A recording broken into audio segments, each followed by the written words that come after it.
Google દ્વારા Android 16માં હવે Apple જેવા ફીચર્સ લોન્ચ કરવામાં આવ્યા છે. આ ફીચરને ફેક્ટરી રીસેટ પ્રોટેક્શન તરીકે ઓળખવામાં આવી રહ્યું છે. છેલ્લા ઘણા વર્ષોથી એન્ડ્રોઈડ દ્વારા ઓફલાઈન ફોન ફાઇન્ડિંગ અને ઓટોમેટિક લોકિંગ સિસ્ટમ જેવા ફીચર્સ રજૂ કરવામાં આવ્યા છે. જો કે હવે જે ફીચર લોન્ચ કરવામાં આવ્યું છે તેનાથી મોબાઈલ એકદમ બંધ એટલે કે નકામો બની જશે. જો મોબાઈલ કોઈ ચોરી ગયું હોય તો હવે એ વ્યક્તિ મોબાઈલની સિક્યોરિટીને બાયપાસ નહીં કરી શકે. ગૂગલે જણાવ્યું છે કે આગામી એન્ડ્રોઈડ 16 અપડેટ ચોરોને ચોરી કરેલા મોબાઈલ ફોનને ન તો ચલાવવા લાયક છોડશે ને ન તો વેચવા લાયક. Hijack reset protection FRP feature કોઈ પણ સેટઅપ વિઝાર્ડ બાયપાસની ખબર પડતા સેકન્ડ ફેક્ટરી રીસેટની માંગ કરશે અને ફોનને અનલોક કરવા માટે અસલી માલિકની વિગતો આપવી પડશે.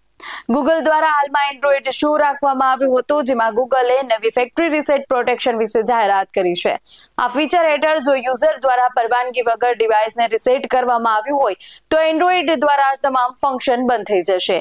કોલ નહીં કરી શકાશે કે એપ્લિકેશનનો ઉપયોગ પણ નહીં કરી શકાય. ટૂંકમાં મોબાઈલ કંઈ જ ઓપરેટ નહીં થાય.